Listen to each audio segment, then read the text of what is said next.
알쓸부자 집값 얼마나 떨어져야 대세 하락일까? 야, 나 등장했다. 큰형님 등장하셨습니다. IF 등장했습니다. 아, 근데 이 기사 너무 좋아. 난 이런 기사들 너무 좋아합니다. 나는 이런 기사들을 너무 좋아해가지고 내가 차트를 직접 만들어서 해가는데, 자, 서울 아파트 매매가 증감률 추이를 보게 되면요, IF 97년 그리고 98년 15포인트가 하락을 했어. 15포인트가 어마어마한 폭락이죠. 그런데 재밌는 거는 99년부터 급 반등하기 시작합니다. 일시적 충격이었다는 거지. IF가 왔을 때 일시적 충격은 너무 컸어요. 이거 월별로 보면은 더 다이나믹하게, 특히 2008년 1, 2월 달 이때는 더 심각합니다. 나라가 망하는 줄 알았어. 그래서 사람들이 제 어렸을 때 기억으로 그 당시에 금 모으기를 했습니다. 나라 망하지 않게 나라를 지켜야 된다고. 그런 시기에 집값 하락. 그런데 IMF를 상당히 조기에 극복했죠. 정말 조기에 극복했어. 그 당시에 김대중 대통령이 IMF 극복을 시키면서 사실상 경기 부양을 위해서 부동산에 대한 모든 규제를 철폐하고, 특히 대학생들 카드 장려, 빚으로 어떻게든 지금의 위기를 극복해보자 하는 정책들이 어느 정도 효과를 얻으면서, 특히 김대중 정부 때 전매에 대한 규제를 모두 다 풀어버렸어요. 역대, 그러니까 사실은 군사정부에서 규제를 많이 만들어냈어. 전두환 정부 때도 규제를 좀 많이 만들어냈고, 노태우 정부 때 규제 끝판왕을 달렸었죠. 그러한 규제들, 그리고 김영삼 때는 많이 안 건드렸어요. 그리고 나서 이 규제들을 싹 다 풀어버린 게 바로 IMF 때, 김대중 대통령 때 그 규제를 싹 다 풀어버렸죠. 가장 강력했던 게 전매였어. 전매. 딱 당첨되자마자, 우리 청약 접수하면 청약 당첨되잖아요. 청약 당첨되자마자 바로 다음날 분양권을 매도할 수가 있었어요. 갑자기 규제를 완전히 다 풀어줘 버린 거야. 처음에는 사람들 긴가민가했어. 그런데 분명히 그 당시에는 로얄층이라는 부분에 대해서 프리미엄이 붙었거든요. 그러다 보면서 분양권 거래가 돈이 된다? 하면서 분양권 시장에 사람들이 몰려들기 시작합니다. 이 시점에 사람들은 분양권 거래가 뭔지도 몰랐던 시점에 분양권 거래가 활기를 띠면서 부동산 시장이 급 반등으로 나타나게 되고요. 자, 그리고 2002년 월드컵 시즌을 맞이하면서 최고로 달아오르기도 했었죠. 그리고 2004년도에 잠깐 바닥을 찍기도 했습니다만, 이 당시의 이슈는 기억하시는 분들 계실지 모르겠지만, 서울 행정수도, 이 당시에는 서울을 완전히 이전하겠다라는 게 노무현 대통령의 공약이었어요. 그런데 헌법재판소에서 야, 이거 안 돼. 수도는 암묵적 동의하에 서울이라고 지금 명시되어 있는 거야. 서울이라고 헌법에만 명시되어 있지 않을 뿐이지, 서울이 대한민국의 수도라는 거는 암묵적 동의하에 합의된 부분이기 때문에 서울 수도를 이전한다는 것은 대통령 당신 일개의 권한으로 할 수 있는 게 아니라 법을 개정해서 진행해야 되는 게 맞습니다 하고 유언 판결이 걸려버리게 되죠. 그 시점에 2004년도에 좀 충격이 좀 있긴 있었던 것으로 저는 그렇게 기억하고 있습니다. 그런데 이게 유언 판결이 났어. 그리고 나서 가격 급반등으로 다시 반전되고요. 자, 이러한 부분들도 있었다, 이 시기에. 그런데 노무현 대통령이 고집이 좀 있으셔가지고, 야, 그래? 그러면은 좋아. 수도는 서울이야. 하지만 행정 수도는 대통령 권한으로 옮길 수 있지? 옮길 거야. 하면서 만들어진 게 세종시죠. 그 당시엔 행정중심 복합도시라고 해서 행복도시라고 불렸는데, 이게 정권이 바뀌면서 세종시로 명칭이 바뀌더라고요. 그래서 약간 꿈틀했던 기간이 있었고요. 그리고 바로 2008년 이후에 하락, 상승세가 꺾이기 시작하고 2010년부터는 하락도 나타났고, 2011년도에 반등했다가 2012년도 하락, 2013년도까지. 자, 이 기간은 어떻게 해석해야 되느냐? 바로 여기서 2004년도에 제가 행복도시를 말씀드렸잖아요. 세종시. 바로 그 세종시 이전이 2012년도에 이루어졌거든. 그래서 2012년도에 바닥을 찍었던 거예요. 수요가 서울에서 이탈이 된 거지. 근데 이게 세종시만 있었다면 이렇게까지 여파는 미치지는 않았을지도 모르는데 세종시만이 아니라 뭐 여러 번 말씀드렸다시피 공기업들을 전부 다 혁신도시, 전국 50여 개인가? 혁신도시로 다 분산시켜버렸어. 균형발전이란 명목으로.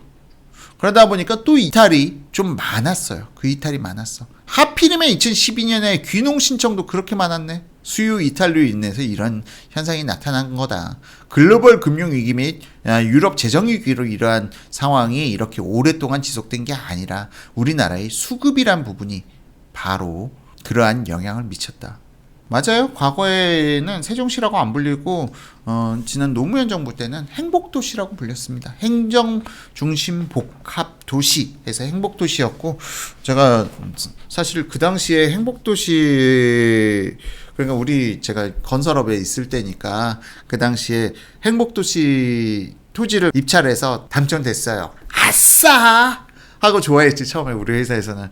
야, 그래가지고 회식까지 하고 막 난리가 났어. 야, 이 황금의 손, 마이다스의 손 하면서 그 뽑았던 분이 마침 지금 마케팅 팀장님이신 분이신데, 그분이 직접 딱 뽑았는데, 야, 진짜 그것 때문에 회식하고 난리가 났었는데 딱 2년 후에 행복도시 취소되고 그러면서 세종시 초기 분양 다 박살났습니다. 아예 완전 박살났어요. 초전 박살났어요. 초기 분양률 10%도 안 나오고 그랬어. 그러다 보니까 건설사들이 또 유동성 위기에 몰리면서 LH에다가 제발 좀 땅 우리 계약 해지 좀 해주십시오 하고 싹싹 빌었어요. 그러니까 LH에서 너희 계약금 20% 냈지? 20% 포기해? 그러면은 계약 해지해 줄게.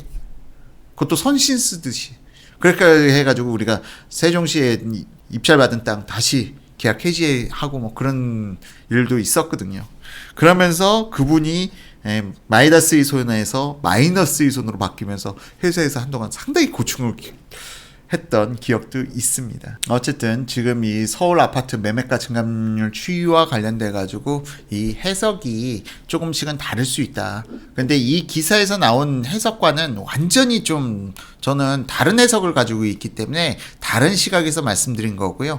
여기서는 지금 그 부분보다는 거시경제적 측면에서 이 차트를 다루고 있다 정도로 말씀드리도록 하겠습니다. 자, 여기서 어쨌든 전문가들 의견을 갖다 좀 들어보자면은 윤지의 수석연구원은 대세 하락을 전망하는 가장 큰 전제 조건은 거시경제가 침체하는 시스템적인 위기라며, 지난 글로벌 금융위기 당시처럼 시스템적인 위기가 온다면 당연히 집값은 대세 하락하게 돼 있지만 아직 단정할 수 없기 때문에 하락을 점치기는 어렵다라고 설명했다고 합니다. 자, 대세 하락이라고 하려면 다주택자뿐만이 아니라 1가구 1주택자들이 줄줄이 매도 관점으로 돌아서야 하는데, 이 경우 이미 유동성의 위기이자 경기 침체로 돌아선 뒤라고 보면 된다며 아직 그러한 분위기는 아니라고 강조했다. 자, 와, 윤지혜 연구원 혹시 아부 회원이십니까? 자, 제일 중요한 거 제가 여러 번 말씀드렸어요.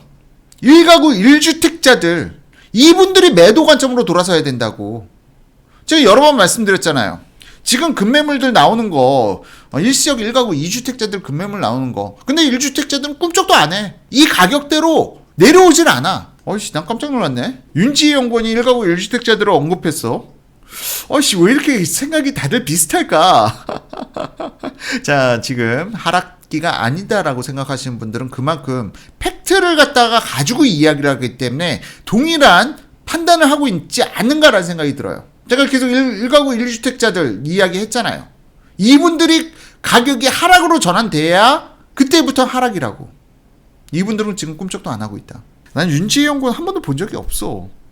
딱 한 번 그 서울시 취득세 자문회의에서 화상회의로 한 번 뵌 게 처음이자 마지막이에요. 그 뒤로는 본 적이 없어. 근데 이야기하시는 게 그 화상회의에서도 수치적 기반으로 말씀하시더라고요. 그래서 와, 내공 장난 아닌데? 라는 생각을 하긴 했었습니다. 어쨌든 지금 이 경우 대세 하락을 넘어 부동산 가격이 경쟁력에 대한 우려도 커질 수밖에 없는데, 이는 우리 경제에 더 큰 부담으로 작용할 수 있다. 그래서 어차피 사실 이런 부분도 있어요. 문재인 대통령도 마찬가지야. 예전에 그 진성준 의원인가? 진성준 의원 맞죠? 계속 그 MBC 시사토론에 나가가지고 계속 집값 하락할 것이다라고 이야기하고 나서 토론이 끝나고 나서 카메라 꺼진 줄 알고 그 국민의힘 의원이 진성준 의원한테 그러다가 진짜 집값 많이 하락하면 어떻게 하려고 지금 그렇게 말씀하십니까? 하고 물어보니까 진성준 의원 그래도 안 떨어져요. 맞죠? 진성준 의원 맞죠? 지금 그 어떤 대통령도 집값 하락을 환영하는 대통령은 존재하지 않는다. 그 부분도 함께 생각해 볼 필요가 있겠죠. 경제노트님께서는 1가구 1주택자들은 지금 호가보다 절대 싸게 안 판다. 그러니 올해 1가구 2주택 금매가 끝나면 하반기 다시 개폭등 시작. 네? 지금 이게 제가 걱정하는 부분이에요.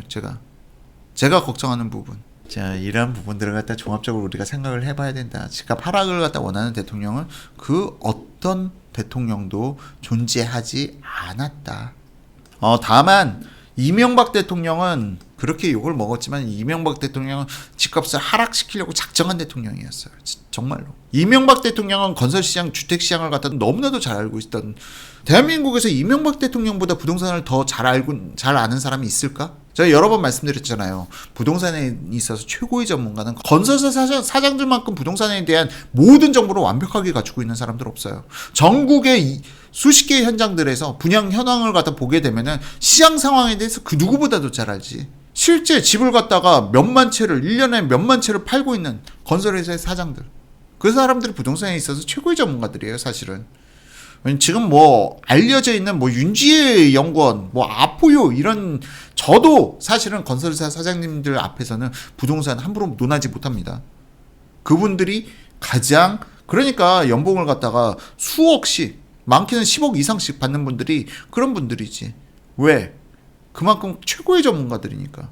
이명박 대통령은 실질적으로 집값을 하락시키려고 작정하셨던 거예요. 그래서 사실은 부동산 사장님들이 제일 싫어하는 대통령이 이명박 대통령이에요. 그 하락시키는 게, 안 그래도 부동산 시장 침체기다 하는 2012년 13년도에 그 당시 보금자리 주택이라고 해가지고 그 당시에 강남, 세곡, 내곡 그렇게까지 싸게 분양 안 해도 되는 땅들을 갖다 너무 싸게 분양해 버렸어. 최고로 싸게 분양할 수 있는, 개발도 본인이 직접 해본 일이니까 토지 보상도 일사천리 번개 같은 속도로 토지 보상 들어갔고, 그리고 나서 토지에 대해서 반발 나오는 것도 정말 빠르게 반발을 갖다가 수용해가지고 토지 보상을 거부하는 사람들에 대해서 상당히 빠르게 갈등을 소화시켜 버렸어요. 그래서 세곡, 내곡 최초 분양가 30평일 때 3억대 나오고 난리가 났었지. 그런데 어떻게 그 당시에 뭐 예전에 자주 말씀드렸던 거지만 그 당시에 2012년 13년도에 30평일 때 중개 은행 사거리 30평대 아파트가 4억 5천 5억을 갖다가 가고 있던 상황이었고, 관악구 신림동 푸르지오 5억을 갖다가 5억 5천을 찍는 상황인데, 강남 세곡 내곡 여기서 지금 분양가가 30평대가 4억이 안 넘어. 주택시장이 어떻게 버팁니까? 이명박 대통령은 난 참 대단한 대통령이다라고 생각합니다. 부동산 가격이 하락하면 다들 싫어해. 좋아하는 사람 사실은 없어. 그 당시에 사실은 임차를 살고 있는 사람들조차도 별로 안 좋아해. 부동산 가격 하락한다고 좋아하지는 않아요. 내 삶에 행복해지는 건 아니거든. 그만큼 경기는 더 위축되어 가는 거거든. 그렇기 때문에 그 어떤 대통령도 부동산 가격 하락을 갖다가 시키려는 대통령은 존재하지 않습니다. 문재인 대통령도 마찬가지였고요. 어쨌든 규제 완화 변수도 개개인 충격 다를 것, 규제 완화 변수에 대해서도 이야기가 나오고 있는데, 지금 사실상 일시적인 하락이냐 대세의 하락이냐 이 부분에 대해서는 윤지혜 연구원과 제 생각이 너무 일치해가지고 조금은 약간 소름 돋았다라는 말씀도 드리도록 하겠습니다. 뭐 규제 완화에 대한 이야기는 배제하도록 할게요. 규제 완화 때문에 집값이 오른다라는 이야기가 너무 싫어.